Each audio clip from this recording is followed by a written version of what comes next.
Posibleng mobalik sa Daheg, Netherlands si Acting Davao City Mayor Sebastian Duterte. Kini alang sa confirmation of charges hearing ni kanhi Pangulong Rodrigo Duterte nga ipahigayon karong September 23. Sumala pa sa batanong Duterte nga sa iyang pagbalik sa maong nasod, kauban niya ang iyang mga anak kini aron makita usab kini sa kanhing Pangulo. Nakabuhi kong storya nga bato ko.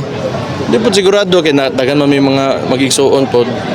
Na ako'y ginabantayan rin ang Davao man po good. So wala po kay plano kay naklaro.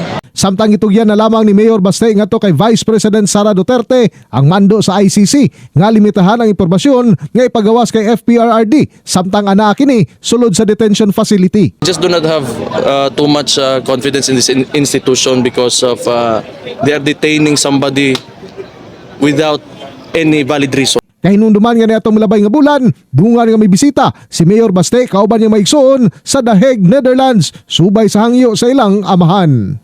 In the heart of changing lives, ako si Brigada Julius Pacot, alang sa 93.1, Brigada News FM Davao, The Music and News Authority.